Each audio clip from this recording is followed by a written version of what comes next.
There is a rule in fashion that has held for 200 years. The moment the upper class sees their signal copied, they abandon it. It happened to fur, it happened to logos, and now it's happening to the Birkin. In this video, I'm going to show you exactly why a 20K bag lost its power, why Hermes cannot stop it, and what women who have taste are carrying instead. There are a couple of reasons why the Birkin lost its power, and the first one is that a status symbol requires two things: scarcity and the right wearer. And the Birkin has lost both. Scarcity means that a piece is not widely available. It's difficult to acquire. The more something is scarce, the more valuable it is. And that's the reason why Hermes has purposefully controlled its production, and they are still doing it. But although there is still scarcity and rarity of the Birkin in its production, the perception of that scarcity is what has disappeared. Because now you see Birkins everywhere. If you have the money, you can easily buy one, either on the resale market where you can find brand new Birkins and you skip the waiting line at Hermes, either if you buy a super fake. And today the super fakes are so good that it's difficult even for a trained eye to tell the difference. Moreover, in the unboxing economy that we are in, you see the Birkin literally everywhere. And because of social media, the wearer of the Birkin has shifted as well. While the Birkin used to be the prized possession of the women who were old money, who were upper class, and who had made it, it has today become an influencer accessory. If you are a successful influencer, you have a Birkin.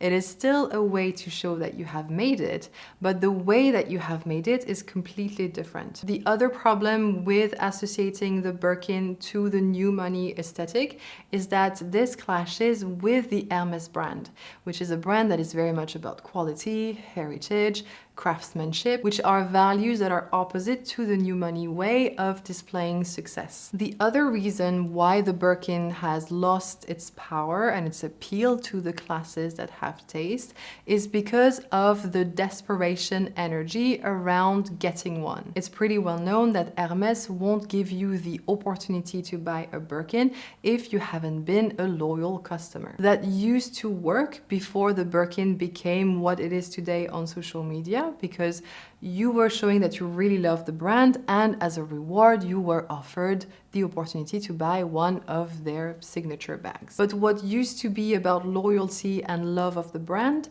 has become a game that people are trying to crack. There is plenty of content online about how to get to the Birkin as soon as possible without spending on any other article, how to get a leather appointment without having any history with the store or without knowing any essay. And there is more and more content about the almighty leather appointment where you're really hoping that you're going to be provided with the bag that you want, and if you don't know if you should buy it or not, and here you are willing to pay 20K for a bag and not getting necessarily what you want.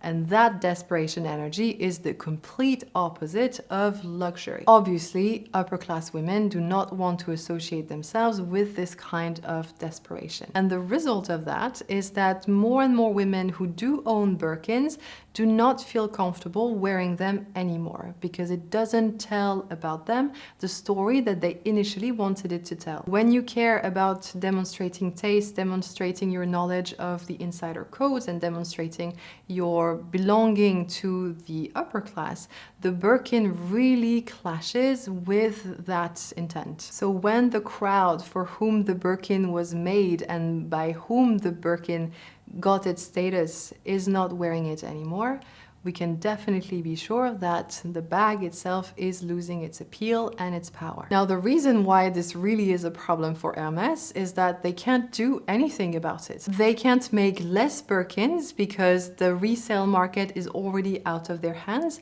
and if they were to diminish supply, then the worth of those resale pieces would go up, which would invite even more people to get a Birkin only to resell it afterwards, which would lead to more Instagram content, more beating the Hermes game, and more of what is currently hurting them. They cannot choose their wearers anymore, because before they could decide who is given a Birkin, so they could make sure that the woman was in alignment with the brand. And I remember seeing a piece of content of a woman who was asking others, why am I not getting offered a Birkin? I have spent so much at theirs. I'm such a loyal customer. And the reason was very obvious to me from the video. It was that she didn't behave like the kind of woman who would match the Hermes brand. But today, with the resale market, Hermes cannot choose who they give a Birkin to. Anyone with 20, 30, 40K can skip the line and get the bag. I'm not going to get into the legal reasons why they cannot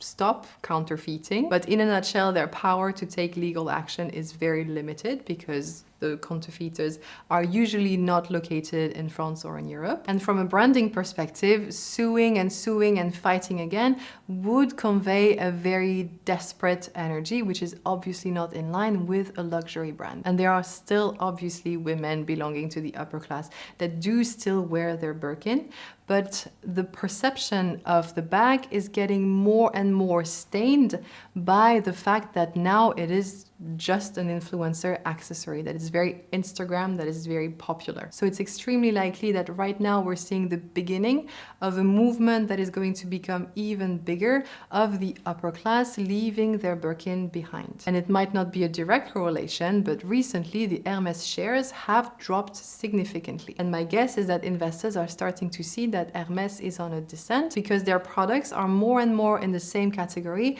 as all the other luxury brands. Because what is happening to Hermes right now is the exact same thing that made the upper class move away from luxury. And today, the upper class ladies are moving even more away from big brand names and big logos. Because what matters the most to them is to be able to express their tastes. The reason why the Birkin was such a great bag was because the quality of the leathers, the quality of the stitching, the craftsmanship made it a great bag. And it was confidential enough to be the proof that you had taste. But today, because it's known by so many people, buying a Birkin doesn't say that you have taste.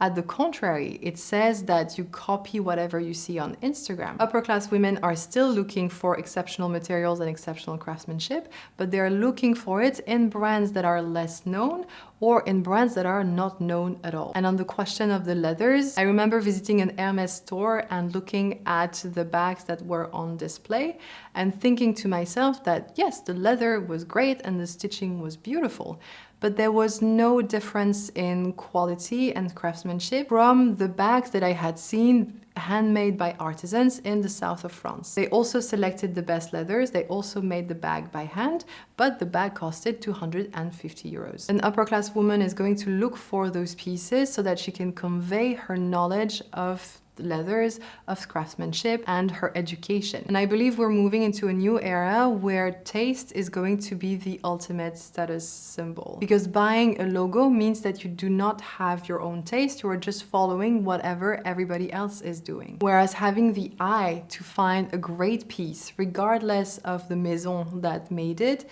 is the ultimate proof of your education and your belonging to the upper class. In this new era, the marker of status is not the ability to spend money, it is the ability to spot quality. And unfortunately, not a lot of people have access to this kind of knowledge, because what you will see on social media is what is trending and what you should buy now. Very rarely are you going to be taught how to train your eye to spot quality. It is the purpose of this channel to give you that education that I've been lucky to receive. If you want to acquire those skills as quickly and as easily as possible, I invite you to start your Elegance Makeover. The Elegance Makeover is a program that I've created to teach you how to be truly elegant.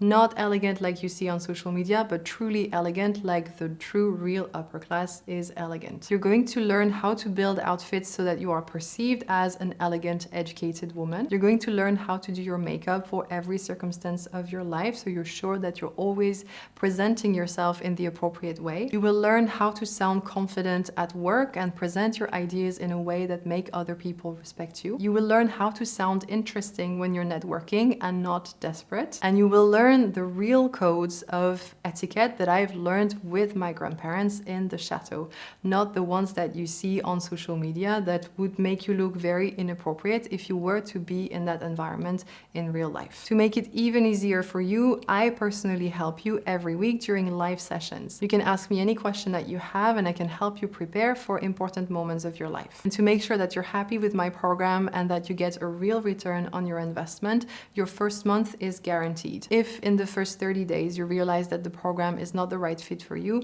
you can simply send me a message and ask for your money back. So if you'd like to start your elegance makeover, I invite you to click the link in the description and I'll be very happy to see you inside. Thank you for spending this time with me. I will see you very happily in the next one.